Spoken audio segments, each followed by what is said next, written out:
हाँ, तो नमस्कार बच्चों, कैसे हैं आप लोग? आशा करते हैं आप लोग अच्छे होंगे, स्वस्थ होंगे, मस्त होंगे, ज़बरदस्त होंगे। तो प्यारे बच्चों, आज हम लोग मेधा छात्रवृत्ति की क्लास फर्स्ट आज देखने वाले हैं।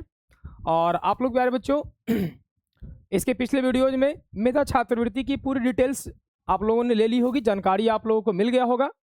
तो आज से हम लोग स्टार्ट करते हैं और आज प्यारे बच्चों हमारा जो सब्जेक्ट रहने वाला है, वो है मैथ। और मैथ का जो है हम लोग आज देखने वाले हैं नंबर सिस्टम।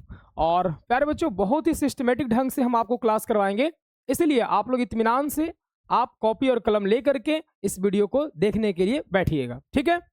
एक एक क्वेश्चन हम आपको यहाँ पे करवाएंगे। तो सबसे पहला नंबर हम लोग पहले जो हम लोग टॉपिक पढ़ेंगे नंबर सिस्टम यानी संख्या पद्धति के बारे में जानेंगे। हालांकि बहुत सारे बच्चे जानते होंगे, लेकिन आइए हम कुछ खास आपको बताने का प्रयास करते हैं। तो प्यारे बच्चों सबसे पहला नंबर हम यहाँ पर देखेंगे, जानेंगे नंबर सिस्टम में सबसे पहला नंबर प्राकृत संख्या के बारे में। आइए जानते हैं प्राकृत संख्या क्या होती है। प्राकृत संख्या सबसे पहला नंबर प्राकृत संख्या,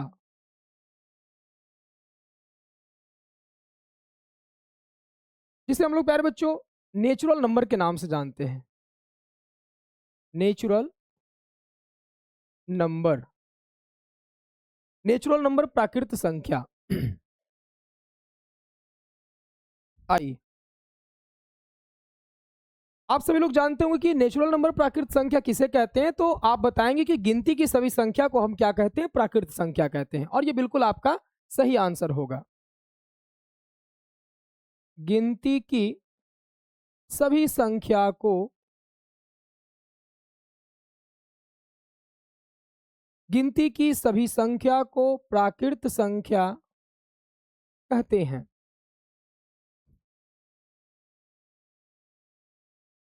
गिनती की सभी संख्या को प्राकृत संख्या कहते हैं। अब प्यारे बच्चों गिनती की संख्या कहाँ से स्टार्ट होती है? तो आप बताएंगे सर एक से स्टार्ट होती है, और ये बिल्कुल आपका सही है कि गिनती की जो संख्या है वो एक से स्टार्ट होती है। एक, दो, तीन, चार, पाँच, छः, इस प्रकार से कहाँ तक आप गिनिएगा तो अनंत तक आप गिनते रहिए। क्या इसकी गिनती कभी खत्म होने वाली है? तो गिनती इसकी खत्म होने वाली नहीं है प्यारे बच्चों।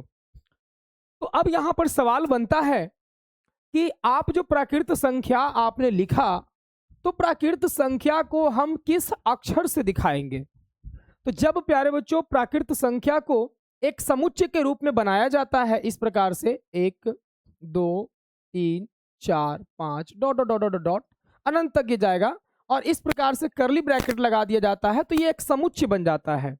तो इसके समुच्चय को हम दिखाते हैं कैपिटल लेटर एन से। इसको हम दिखाते हैं कैपिटल लेटर एन से। तो हम यहां लिखेंगे कि प्राकृत संख्या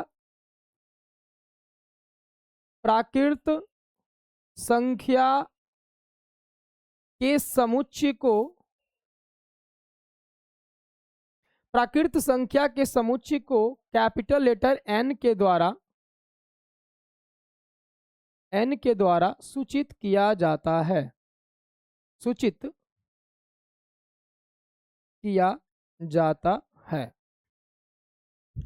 यानी प्राकृत संख्या के समुच्चय को हम लोग कैपिटल लेटर एन के द्वारा सूचित करते हैं, या बोल सकते हैं कि प्राकृत संख्या को एन के द्वारा हम लोग दिखाते हैं। अब इस पर हम बात करते हैं, एक और पॉइंट की बात करते हैं प्यारे बच्चों कि सबसे छोटी सबसे छोटी प्राकृत संख्या क्या होती है? तो आप यहां पर बताएंगे कि सबसे छोटी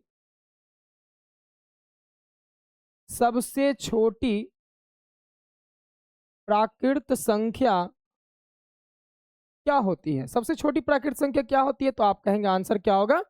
एक होगा, क्योंकि प्राकृत संख्या जब स्टार्ट करते हैं तो कहां से स्टार्ट करते हैं? तो एक से स्टार्ट करते हैं, इसलिए हमारी सबसे छोटी प्राकृत संख्या प्यारे बच्चों एक होगी। लेकिन अगर हम बात करते हैं कि सबसे बड़ी प्राकृत संख्या क्या होगी, सबसे बड़ी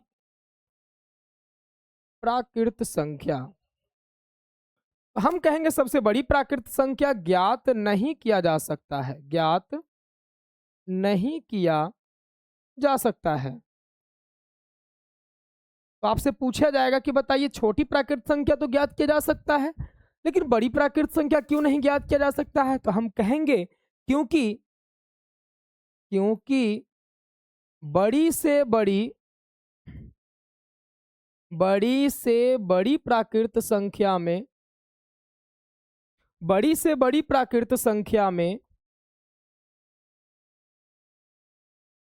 एक जोड़ देने पर, एक जोड़ देने पर उससे भी बड़ी संख्या,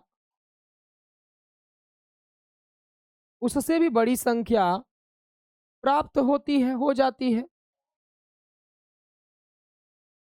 जब उससे भी बड़ी संख्या प्राप्त हो जाएगा प्यारे बच्चों, तो आप कभी भी बड़ी से बड़ी संख्या प्राप्त नहीं कर सकते हैं, क्योंकि आप जिसको बड़ा मान रहे हैं उसे फिर ऐड कर दीजिए एक, उससे भी बड़ा संख्या प्राप्त हो जाएगा। तो क्या आप बड़ी से बड़ी प्राकृत संख्या ज्ञात कर सकते हैं? तो आप कहेंगे नहीं। ठीक है, चलिए ये भी बात क्लियर हो गया। अब बात करते हैं प्यारे बच्चों कि अगर इस प्रकार से 1 2 3 4 5 6 7 8 9 10 11 12 इस प्रकार से अगर संख्याएं चल रही है, कहां तक? तो n तक। तो अगर हम यहां पर एक क्वेश्चन बनाए कि प्रथम n तक प्राकृत संख्याओं का योगफल क्या होगा, तो इसके सूत्र की हम बात करते हैं। कुछ क्वेश्चन अगर इस प्रकार से आए कि 1 से लेकर के 10 तक को हमको जोड़ने के लिए कहा जाए, तो क्या हम 1 + 2 + 3 + 4 + 5 + 6 इस प्रकार से करेंगे? नहीं, उसकी कुछ तरीके हैं, वो हम लोग यहाँ पे अप्लाई करते हैं। क्योंकि किसी भी संख्या का अगर एक सीक्वेंस अगर बन रहा हो, जैसे 1 2 3 4 ऐसे लिख रहे हैं, तो इन सारे के डिफरेंस अगर की हम बात करते हैं, तो इसमें डिफरेंस कितना आ रहा है? 1 का डिफरेंस बन रहा है, 1 के बाद 2, 2 के बाद 3, 3 के बाद 4।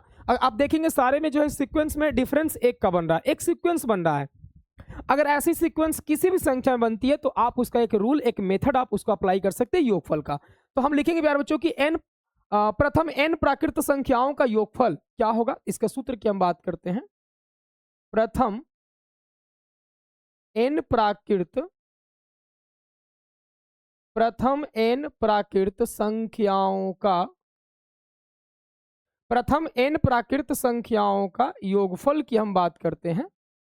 तो इसका जो सूत्र होता है n × n + 1/2। प्रथम n प्राकृत संख्याओं का योगफल की हम बात करें प्यारे बच्चों, तो इसका जो सूत्र होता है n × n + 1/2। आइए हम आपको प्रूव करके दिखाते हैं कैसे ये आपका सही है। फॉर द एग्जाम्पल की अगर हम बात करके एक एग्जाम्पल ले लेते हैं, आपको छोटा सा एग्जाम्पल लेते हैं। पहले 1 2 3 4 5 तक का ही हम एक एग्जाम्पल लेते हैं, क्योंकि आप इसको जोड़ सकते हैं। 5 4 9 3 12, 12 2 14, 1 15। लेकिन इसको हम 50 तक कर दे, 100 तक कर दे, 500 तक कर दे, तो क्या उसको जोड़ना आसान होगा? उतनी आसान नहीं, बहुत मुश्किल हो जाएगी। उसके लिए हमको एक सीक्वेंस, एक तरीके की, एक मेथड की आवश्यकता पड़ेगी। उसी मेथड की हम बात कर रहे हैं। तो यहाँ पे हमने कहा n × n + 1/2, और जहां पर n क्या है प्यारे बच्चों? तो n जो है वो संख्या है। n क्या है? तो n जो है वो संख्या है। तो आप यहाँ पर देखेंगे कि n का मान यहाँ पर कितना है, तो n बराबर आपको दिया हुआ है कितना? 5। तो आप इसका सूत्र लगाएंगे, प्रथम n प्राकृत संख्याओं का योगफल। तो प्रथम 5 हमारा n मतलब, n का मतलब कितना हुआ? 5। तो लिखेंगे प्रथम 5 प्राकृत संख्याओं का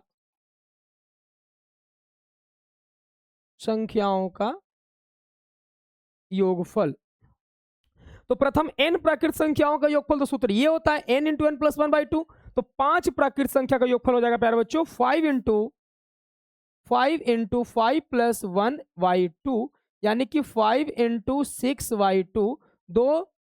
2 तिया 6, यानी प्यारे बच्चों आ गया 5 तिया आपका कितना? 15। क्या 15 आपका आंसर था? 15 आपका आंसर था। देखिए 5 4 9 3 12, 12 2 14, 1 15, बिल्कुल सही है। इसी प्रकार से अगर आपको यहां पर दे दिया जाए, देखिए प्रथम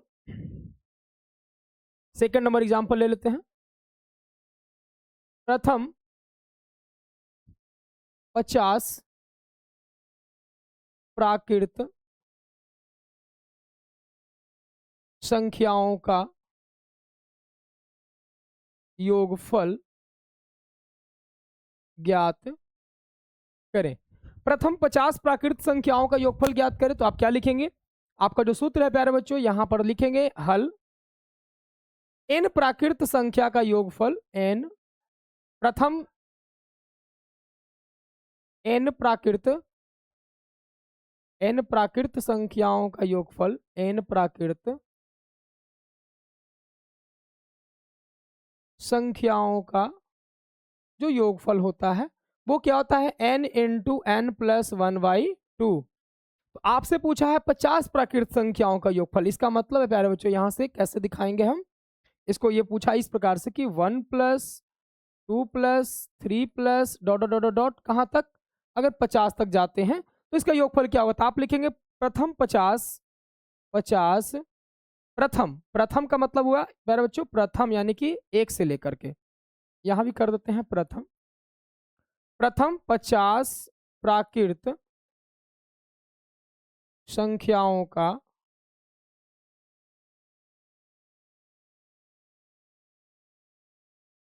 योगफल। तो आप क्या निकालेंगे, n का मान 50 इंटू 50 प्लस 1 y का हो जाएगा 2, यानी कि 50 गुना आपका आएगा 51 बाई 2। ये काटिएगा 2 से, 25 दूनी 50 और मल्टीप्लाई कर दीजिए 51 को 25 से, 5 25 अदू 27 के साथ बाकी 2, 5 दूनी 10 अदू 12, 1275।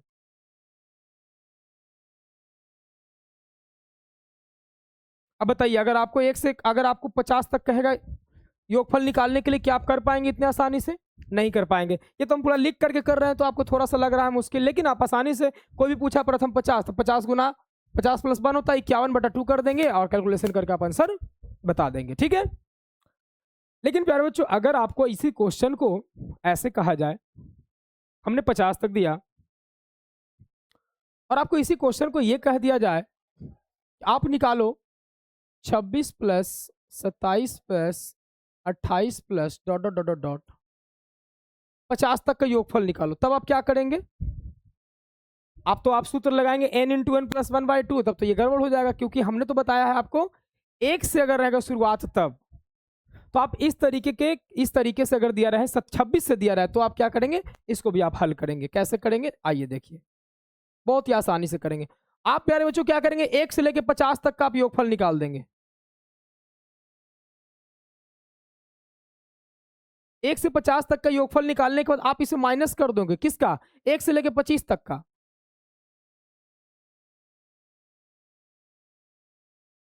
एक से लेकर के 25 तक के आप क्या कर देंगे, माइनस कर देंगे, है ना। हमने 1 से 50 तक योगफल निकाला, 1 से 25 तक घटा देंगे तो बचा क्या, 26 से लेकर 50 तक।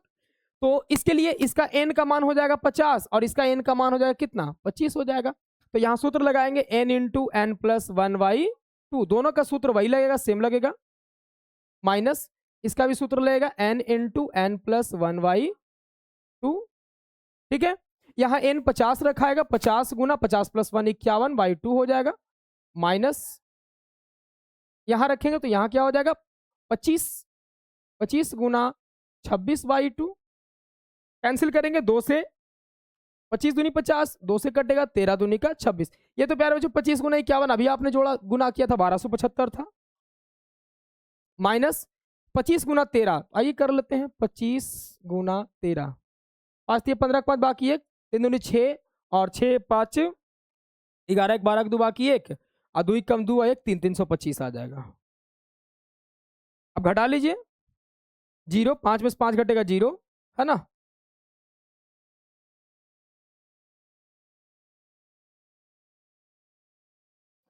पाँच में से 5 घटेगा 0, 7 में से 2 घटेगा 5, ये हो जाएगा 12, 12 में से 3 घटेगा तो 9, यानी कि 950 आपका आंसर आ जाएगा। बोलिए समझ में आया? उम्मीद करते हैं सारे स्टूडेंट को समझ में आ गया होगा अच्छे प्रकार से। तो ये प्राकृत संख्या में कुछ क्वेश्चंस आपको इस प्रकार से पूछे जा सकते हैं, ठीक है। प्राकृत संख्या के बाद हम बढ़ते प्यारे बच्चों पूर्ण संख्या। प्राकृत संख्या के बाद हम बढ़ते हैं पूर्ण संख्या की तरफ।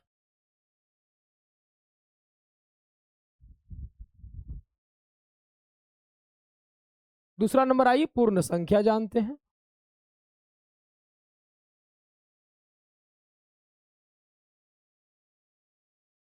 जिसे हम लोग कहते हैं होल नंबर, जिसे हम लोग क्या कहते हैं, होल नंबर कहते हैं, ठीक है। इसे हम लोग कहते हैं प्यारे बच्चों होल नंबर।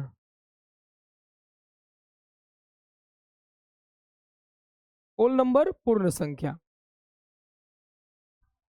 इसको क्या डिफाइन करेंगे, आइए ध्यान दीजिए। आप इसका डिफाइन कर सकते हैं, जीरो तथा गिनती की सारी संख्या को हम क्या कहते हैं, पूर्ण संख्या, या कह सकते हैं प्राकृत संख्या में जीरो को शामिल कर देने से वो क्या बन जाती है, पूर्ण संख्या। तो लिखेंगे शून्य तथा गिनती की सभी संख्या को, और गिनती की संख्या प्राकृत संख्या होती है, गिनती की सभी संख्या को, गिनती की सभी संख्या को पूर्ण संख्या कहते हैं, पूर्ण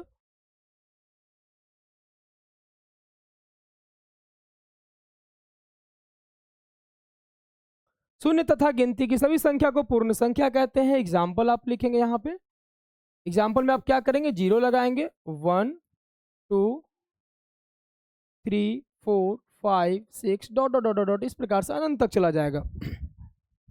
तो अगर आपसे यहाँ पर पूछा जाएगा कि पूर्ण संख्या के समुच्चय को हम लोग किस अक्षर से सूचित करते हैं, तो प्यारे बच्चों आप इसके समुच्चय अगर बनाएंगे 0 1 2 3 4 5 इस प्रकार से, तो आप देखेंगे इसको लिखेंगे कि हम लोग इसको W से सूचित करते हैं, ठीक है। तो लिखेंगे यहाँ पर पूर्ण संख्या के समुच्चय को, पूर्ण संख्या के समुच्चय को W द्वारा सूचित किया जाता है। पूर्ण संख्या के समुच्चय को W के द्वारा सूचित किया जाता है ना।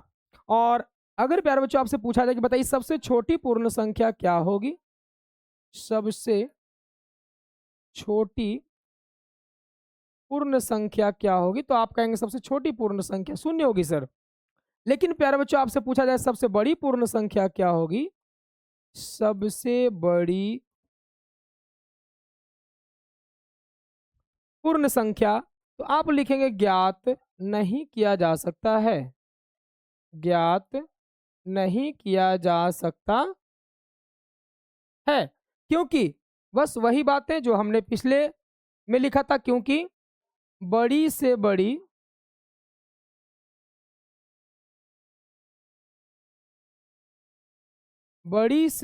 पूर्ण संख्या में, बड़ी से बड़ी पूर्ण संख्या में एक जोड़ देने पर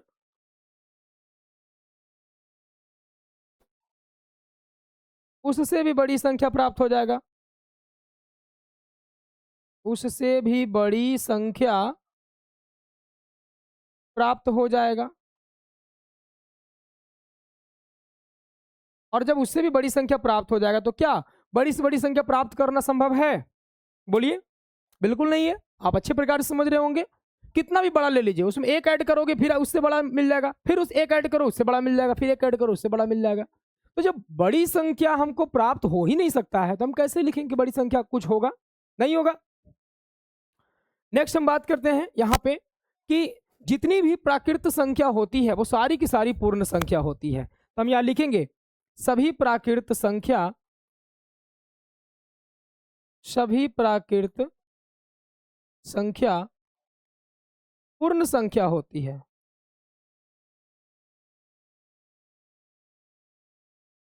लेकिन सभी पूर्ण संख्या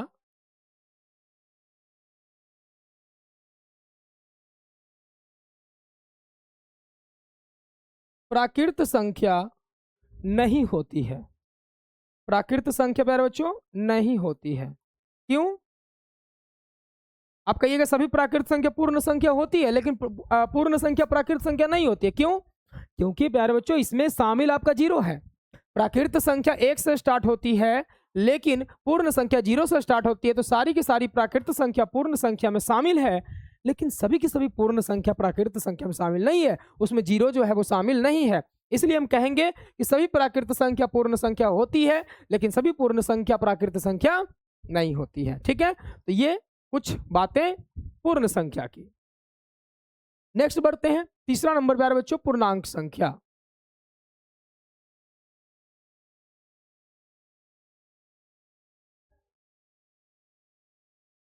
जिसको हम लोग कहते हैं इंटीजर्स।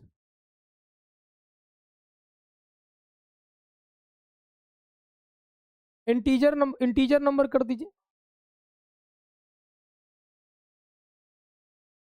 पूर्णांक संख्या।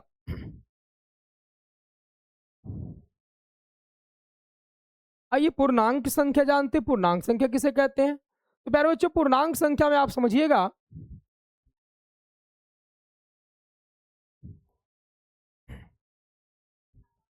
तो आप देखेंगे कि पूर्ण संख्या में सारी ऋणात्मक संख्या को ऐड कर दीजिए तो वो बन जाएगा आपका क्या, पूर्णांक संख्या। तो हम इसमें ऐसे डिफिनेशन लिखेंगे कि सभी ऋणात्मक शून्य तथा सभी धनात्मक संख्या, ऋणात्मक भी हो गया शून्य और सभी धनात्मक हो गया। तो वही बात हो गया कि अगर पूर्ण संख्या में सारी ऋणात्मक संख्या को अगर जोड़ दिया जाए तो वो क्या बन जाएगा, पूर्णांक संख्या बन जाएगा। ठीक है, तो हम लिखेंगे सभी ऋणात्मक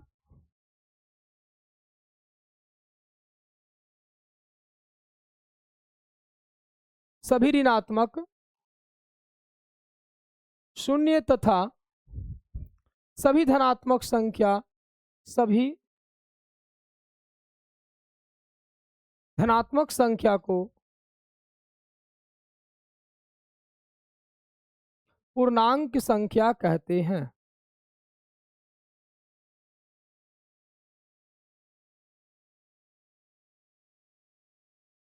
पूर्णांक संख्या कहते हैं। तो एग्जाम्पल की अगर हम बात करें यार बच्चे, यहां से एग्जाम्पल की अगर हम बात करें तो एग्जाम्पल आपका क्या हो जाएगा, ऐसे माइनस में डॉट डॉट ले लीजिए और आप यहाँ दिखा दीजिए -3, -2, -1, 0, 1, 2, 3 डॉट डॉट कर दीजिए। आप कहाँ तक दिखाएंगे।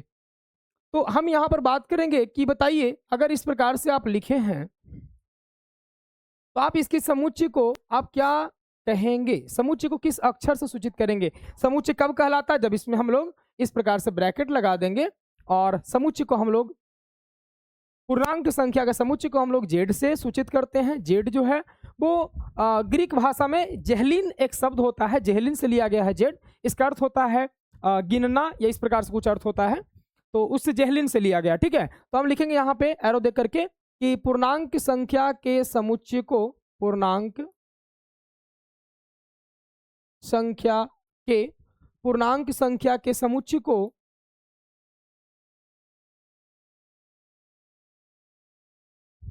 जेड के द्वारा सूचित किया जाता है।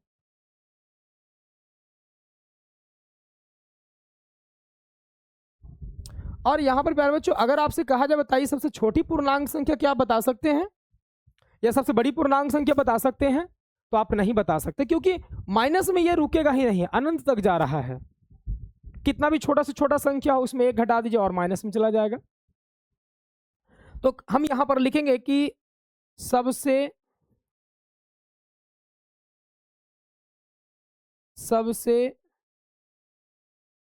छोटी तथा सबसे बड़ी पूर्णांक संख्या ज्ञात करना संभव नहीं है, ज्ञात करना संभव नहीं है। ठीक है, सबसे छोटी तथा सबसे बड़ी जो पूर्णांक संख्या वो ज्ञात करना संभव नहीं है। ठीक है, अगर हम इसमें बात करते हैं कि अच्छा एक पॉइंट और लिख लेते हैं, सभी पूर्ण संख्या, देखिए सभी प्राकृत संख्या पूर्ण संख्या होती है। जब प्राकृत पूर्ण हो ही गया, अब पूर्ण संख्या भी क्या होती है, पूर्णांक संख्या। तो लिखेंगे सभी प्राकृत संख्या, सभी पूर्ण संख्या, जब पूर्ण संख्या हो ही गया तो प्राकृत भी हो जाएगा क्योंकि प्राकृत पूर्ण संख्या, सभी प्राकृत पूर्ण संख्या होती है। सभी पूर्ण संख्या पूर्णांक संख्या होती है, लेकिन सभी पूर्णांक संख्या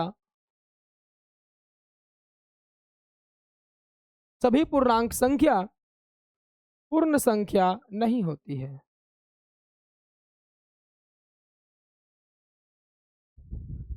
पूर्ण संख्या नहीं होती है।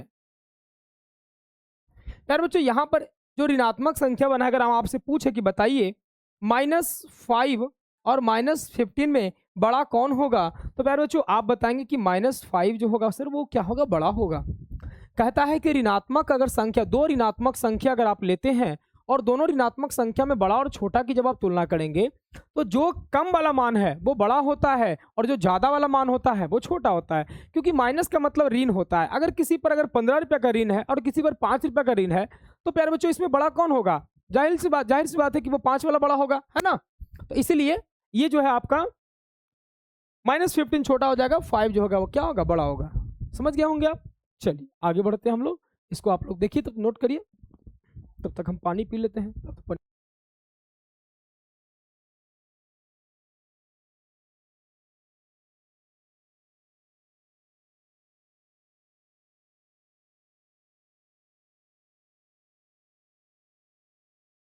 चलिए आगे बढ़ते हैं। अगला है प्यारे बच्चों, यहां पे देखेंगे हम लोग परिमेय संख्या। चौथा नंबर में है परिमेय संख्या,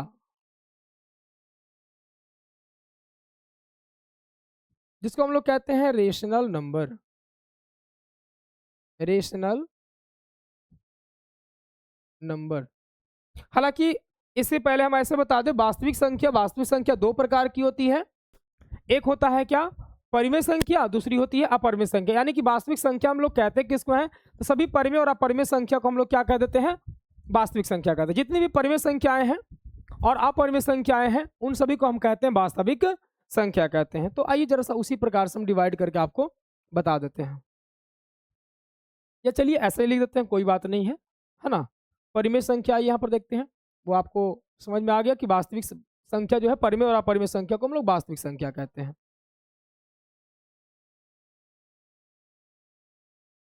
परिमेय संख्या किसे कहते हैं, लिखेंगे कि वैसी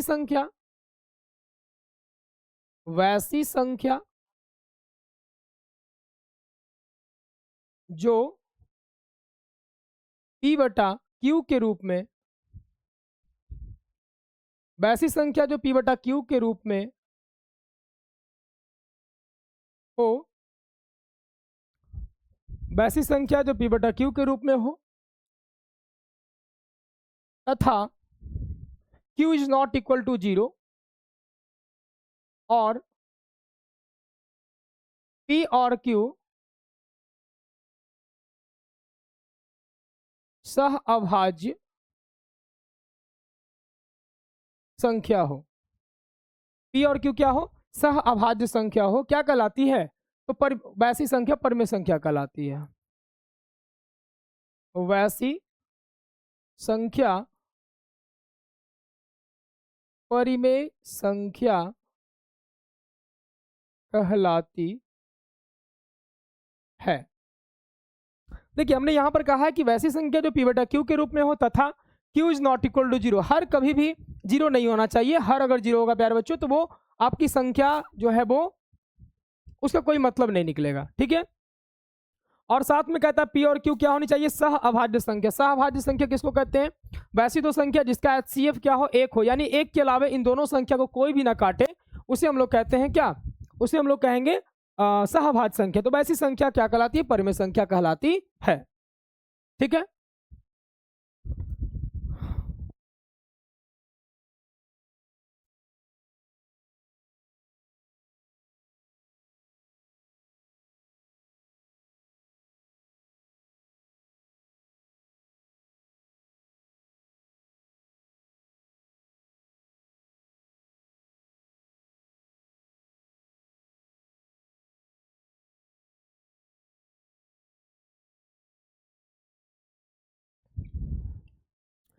आइए तो अब हम एग्जाम्पल अगर इसकी देखें, एग्जाम्पल की अगर हम बात करें प्यारे बच्चों,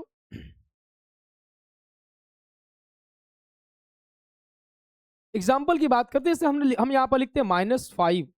क्या -5 को -5/1 लिख सकते हैं, बिल्कुल लिख सकते हैं। देखिए -5 अगर हम केवल लिखते हैं तो -5 पूर्णांक संख्या होती है, लेकिन -5 को -5/1 लिख सकते हैं और यह बन गया परिमेय संख्या। यानी कि पूर्णांक संख्याएं जो होती है प्यारे बच्चों वो परिमेय संख्या होती है। इसी प्रकार से आप लिख देंगे 10 लिखेंगे तो 10 को 10/1 लिख सकते हैं, 5/3 लिख सकते हैं, ये 5/3 पूर्णांक संख्या नहीं है। इसका मतलब हम कह सकते हैं कि सभी की सभी पूर्णांक संख्या परिमेय संख्या होती है, क्योंकि पूर्णांक संख्या को हम परिमेय संख्या के रूप में लिख सकते हैं, लेकिन सभी की सभी परिमेय संख्या पूर्णांक संख्या नहीं होगी, क्योंकि 5/3 पूर्णांक संख्या नहीं होगी। 10/1 पूर्णांक संख्या हो जाएगा, -5/1 ये पूर्णांक संख्या हो जाएगा, लेकिन 5/3 और लिख देते हैं 6/5 ये आपका पूर्णांक संख्या नहीं होगा। डॉट डॉट डॉट डॉट इस प्रकार से आप लिखेंगे। तो हम इसको में लिखेंगे, देखिए इसको p/q के रूप में दिखाते हैं, और p/q का मतलब होता है डिवाइड करना, और जो इस p/q के रूप में लिखने के बाद जो भागफल आएगा, भागफल को हम लोग कहते हैं कोशिएंट, और कोशिएंट मतलब होता है भागफल। इसीलिए हम प्यारे बच्चों परिमेय संख्या के समुच्चय को लिखेंगे कि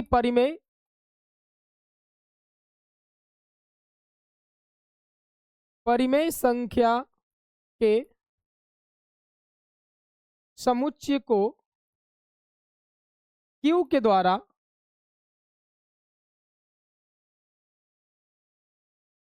सूचित किया जाता है, q के द्वारा सूचित किया जाता है। अब हम यहां पर लिखेंगे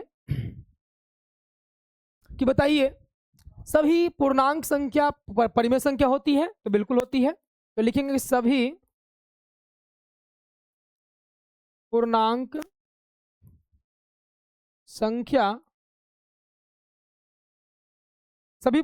संख्या परिमेय संख्या होती है, परिमेय संख्या होती है। लेकिन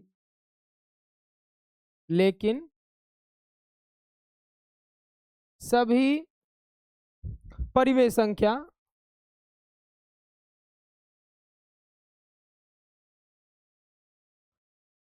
पूर्णांक संख्या नहीं होती है, पूर्णांक संख्या नहीं होती है। ठीक है, तो ये रहा आपका परिमेय संख्या। ठीक है, आगे बढ़ते हैं प्यारे बच्चों। परिमेय संख्या के बाद आता है अपरिमेय संख्या। अपरिमेय संख्या यहां पर लिखते हैं, जिसको हम लोग कहते हैं इरेशनल नंबर। अपरिमेय संख्या, इरेशनल नंबर।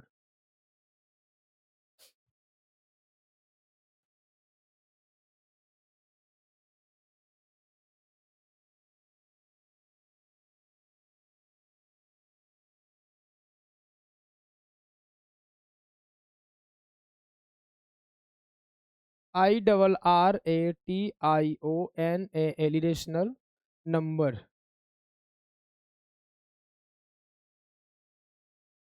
इरेशनल नंबर अपरिमेय संख्या। अपरिमेय संख्या किसे कहेंगे? तो आप कहेंगे कि वैसी संख्या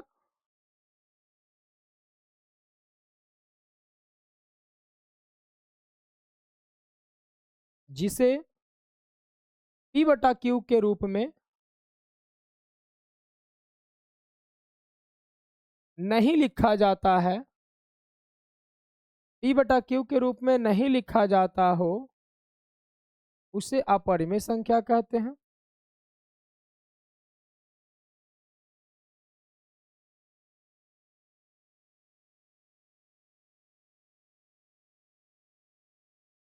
या प्यारे बच्चों इसका एक और परिभाषा दे सकते हैं हम लोग कि वैसी संख्या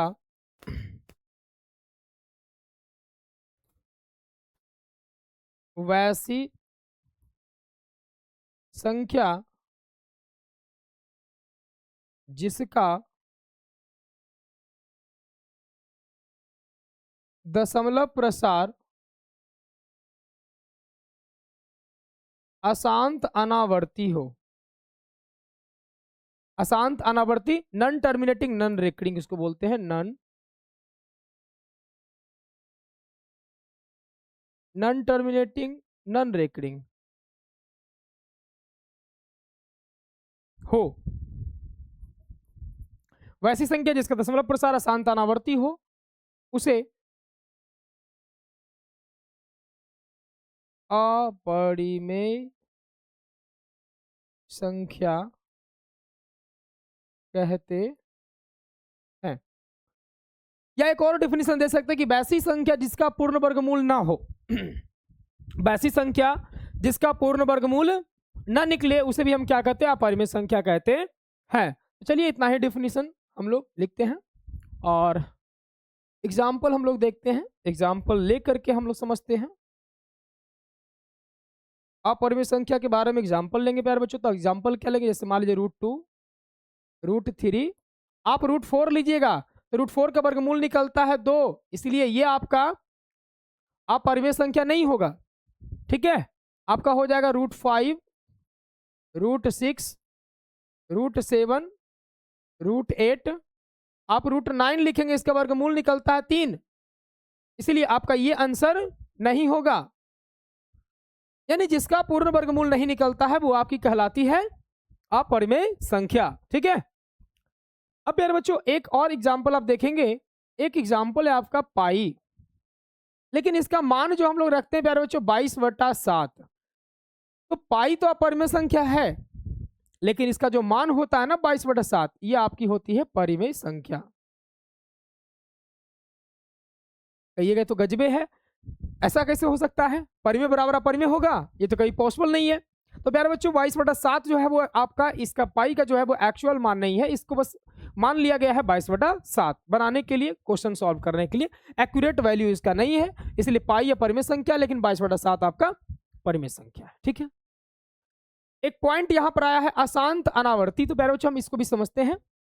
एक पहले हम लोग समझते हैं अशांत आवर्ती के बारे में, जिसको हम लोग बोलते हैं नॉन टर्मिनेटिंग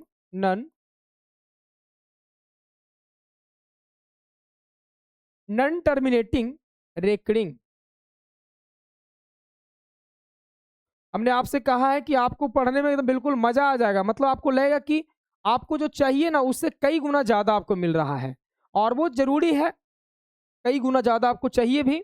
जैसे एग्जाम्पल प्यारे बच्चों, इसको अगर हम देखते हैं इस प्रकार से, 10/3 को अगर आप डिवाइड करेंगे तो 3 से अगर आप 10 में डिवाइड करिए, 3 तिया आपका आएगा 9, फिर एक बचेगा दशमलव देंगे 0, फिर 3 तिया 9 1, फिर दशमलव दिया हुआ 0 हो जाएगा, है ना।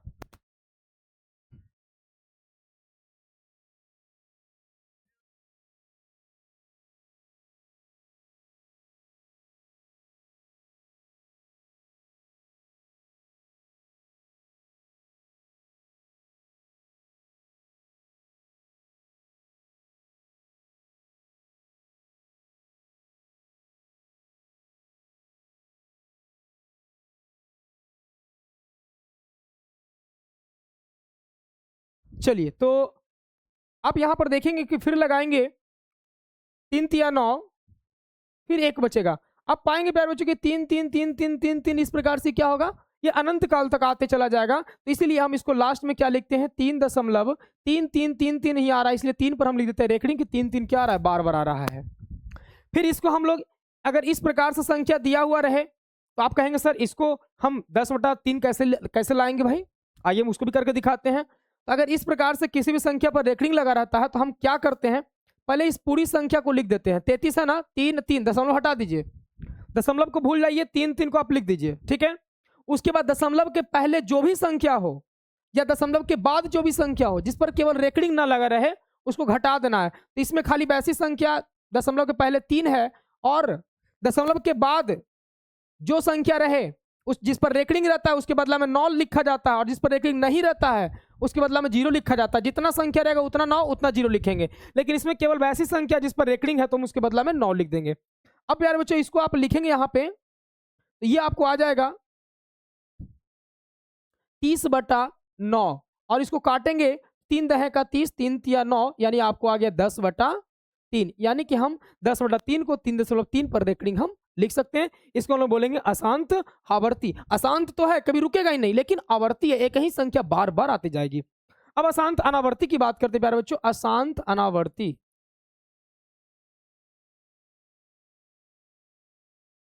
Non terminating non recurring non terminating non recurring. तो नॉन टर्मिनेटिंग नॉन रेकरिंग किसको कहेंगे, ये आपकी जो संख्या है इसको आप एग्जांपल से केवल समझ लीजिए। जैसे आप पाई का भी मान आप निकालेंगे ना, तो पाई का मान जो है कई हजारों लाखों तक भी निकालते रहिएगा तो कभी इसका मान पूरा नहीं हो पाया है। तो इसी प्रकार जैसे मान लीजिए कुछ अगर आप आगे आपको 2.423 3 4 2 5 2 1 5 ये इस प्रकार से कोई कोई संख्या बार बार आते रहेगा, कोई रिपीट नहीं होगा, तो हम इसे कहते हैं अशांत अनावर्ती। और अशांत अनावर्ती जो होता है ये आपका अपरिमेय संख्या का मान होता है। ठीक है, चलिए, तो ये अशांत आवर्ती संख्या को परिमेय संख्या के रूप में बदला जा सकता है, लेकिन अशांत अनावर्ती संख्या को परिमेय संख्या के रूप में बदला नहीं जा सकता। तो हम इसे पॉइंट हम बना करके लिख देते हैं यहां पे, आपको लिखेंगे यहां पर प्यारे बच्चों कि अशांत आवर्ती संख्या को परिमेय संख्या के रूप में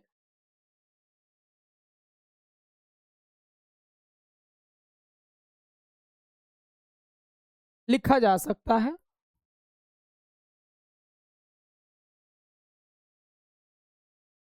किंतु अशांत अनावर्ती संख्या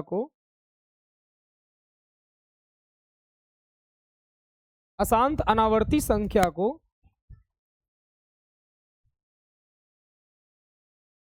परिमेय संख्या के रूप में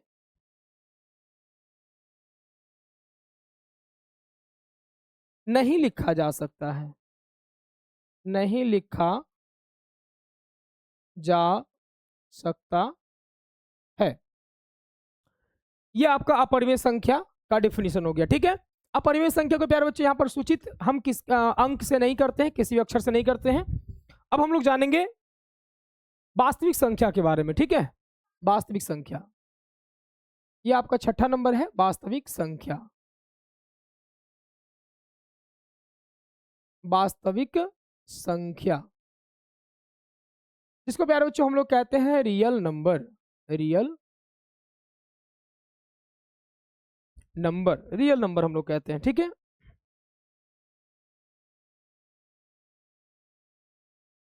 वास्तविक संख्या रियल नंबर।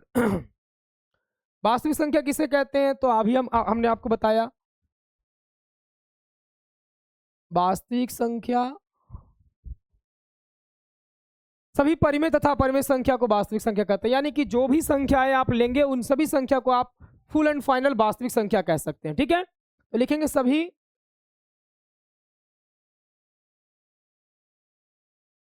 परिमेय संख्या को,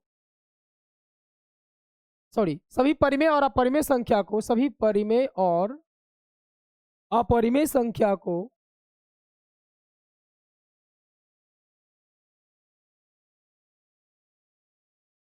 क्या कहते हैं, तो वास्तविक संख्या कहते हैं। वास्तविक संख्या कहते हैं। तो इसमें प्यारे बच्चों आप कुछ भी ले सकते हो, है ना। इसके एग्जाम्पल में कोई सोचने की आवश्यकता नहीं, आप 2 भी ले सकते हो, √2 भी ले सकते हो, -2 भी ले सकते हो, -2/5 भी ले सकते हो, आप कुछ भी ले लो, ये हो जाएगा आपका क्या, वास्तविक संख्या। आप वास्तविक संख्या के समुच्चय को लिखेंगे कि वास्तविक संख्या के समुच्चय को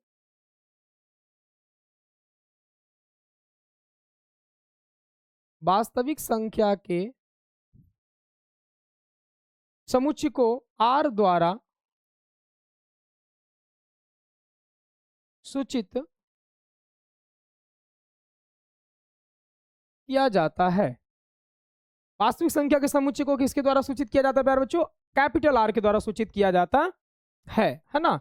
अब यहां पर एक छोटे से एक फॉर्मेट में हम समझ लेते हैं। n का मतलब नेचुरल नंबर, सारे के सारे नेचुरल नंबर जो सदस्य होते हैं वो होल नंबर के, सारे के सारे होल नंबर जो है वो सदस्य होते हैं किसके, इंटीजर नंबर के, सारे के सारे इंटीजर नंबर जो सदस्य होते हैं वो परिमेय संख्या के, और सारे के सारे परिमेय संख्या जो होते हैं वो रियल नंबर होते हैं। इस प्रकार से हम दिखा सकते हैं।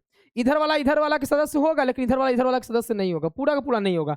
हम कहेंगे सभी प्राकृत संख्या पूर्ण संख्या होती है, सभी पूर्ण संख्या पूर्णांक संख्या होते हैं, सभी पूर्णांक संख्या परिमेय संख्या होती है, सभी परिमेय संख्या वास्तविक संख्या होती है।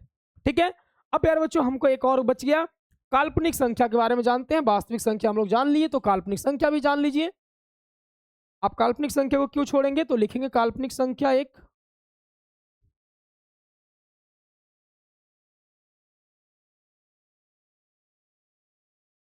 इमेजिन नंबर,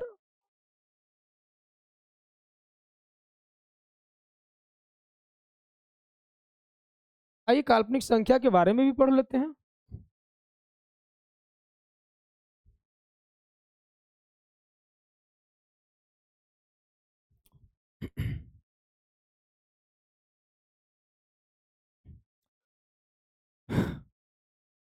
इमेजिन नंबर या फिर इसे बोल सकते हैं imaginary number, IMAGINARY, imaginary number, imaginary number. इसका डिफिनेशन लिखेंगे कि वैसी संख्या, वैसी संख्या जिन्हें संख्या रेखा पर नहीं दर्शाया जाता हो, वैसी संख्या जिन्हें संख्या रेखा पर नहीं दर्शाया जाता हो, जिनमें जिनमें रूट अंडर -1 यानी जिसको हम लोग आयोटा कहते हैं, आयोटा का प्रयोग हो, काल्पनिक संख्या कहलाती है, काल्पनिक संख्या कहलाती है। ठीक है, तो ये प्यारे बच्चों नंबर सिस्टम आपका जो है ये समाप्त हो गया है ना। लाइट आपका जो है कट गया है ना। चलिए, तो ये नंबर सिस्टम आपका यहां तक समाप्त हो गया। अब हम लोग नेक्स्ट वीडियो में हम लोग जानेंगे कुछ और भी संख्या पद्धति के बारे में। तो ये आपका फर्स्ट क्लास प्यारे बच्चों आपको कैसा लगा? अगर आप ये क्लास अच्छे प्रकार से अगर किए हैं तो प्यारे बच्चों आप अपना प्यारा सा कमेंट एक जरूर हमारे लिए छोड़ करके जाएंगे, क्योंकि आपके कमेंट से ही हमें मोटिवेशन मिलेगी। तो आपके मोटिवेशन के लिए हम खड़े रहेंगे और हमारे मोटिवेशन आपसे मिलेगी। ठीक है, तो आप प्यारे बच्चों एक प्यारा सा कमेंट हमारे लिए आप जरूर छोड़ेंगे। तब तक के लिए आप सभी लोगों को बहुत बहुत धन्यवाद। मिलते हैं हम नेक्स्ट वीडियो में, और नेक्स्ट वीडियो भी आपको बहुत ही प्यारा सा और शानदार लेकर के आएंगे प्यारे बच्चों। तो आप वीडियो में जो है बने रहेंगे, और नेक्स्ट वीडियो के लिए आप जरूर कमेंट में लिखेंगे नेक्स्ट वीडियो। ठीक है, तब तक के लिए बहुत बहुत धन्यवाद। सभी लोग जो है मन लगाकर पढ़ेंगे। Bye bye.